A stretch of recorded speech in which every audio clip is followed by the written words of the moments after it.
and I have to do something every day. That is my time. Like that is, like you said, it's your time to check out for the day. And I was texting someone and I was like, oh, I've got a load of work to do. It's like, well, maybe you should actually not go for a run and you should do the work. I was like, no, because if I don't go for that, then that's ruined that. It's actually going to ruin the work, because then I'll be in an agitated state for the rest of the day thinking I've got to do it. Like I've had days where I've got to like 10, 11, 12, even 1 o'clock in the morning, and I know I haven't even done my yoga for the day. And I'm like, I'm not even getting it on that pillow until I've done what I'm doing. And I think that's the sportsman routine in me. Like I have to have something going on, but I think that should be, it's a good mindset to get in. It's understanding that exercise is so good for your mental space more than anything, and then past that, it then starts to become a routine.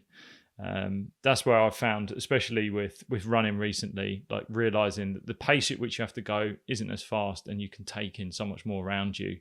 It's amazing. Yeah, it sounds like we're kind of the same. You know, that I need to run. I need to do my yoga. It makes a difference to my day. You know, it really does make a difference. And it's almost like, and it's a nice routine to get in. It's a nice habit to be in. But is it, like, I often ask myself the question, like, where does it tip from being like a healthy routine to something that's like unhealthy and like slightly addictive? I don't know. Yeah, I think it borderlines, doesn't it? I always sit there and I borderline, and I think like, oh, maybe I'm a bit mad for doing it this way, and then you're like, well, geez, am I mentally stable, or am I mentally unstable for thinking like this? And but I know that it keeps me. The thing that I talk about probably the most with whether it's training or is just the consistency, like you said, the consistency of being able to go out. I know if I'm consistent in the amount of times that I'm training, then I'm consistent in my mood. I'm consistent in how I'm interacting with people. I'm consistent in everything that I'm doing. And that consistency, even when we were looking, if you look into professional sport, like even a team sport, high-end sport, the whole idea of like fear of failure and like you're going to fail.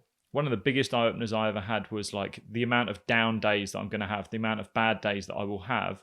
But the idea is like the best performers throughout their career are the ones that, not because they had a bad game, it's because the lows and highs that they had weren't as drastic. So if they were down, they weren't really down.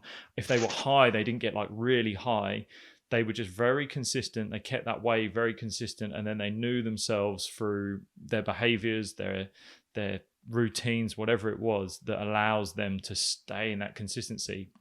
And that's what I just try to do. I try to make sure that everything I do is as consistent as it can possibly be, with obviously tweaks along the way. Like there's a part of you that will always try to improve something just to make sure that there's an upward curve, so that you are getting better. But at the same time, you're not seeing these huge downs and everything that's bad is really bad, and then when you're up it's just amazing. And yeah, that's the thing I found for more mental side as well. Yeah, that makes complete sense. I like that. Yeah.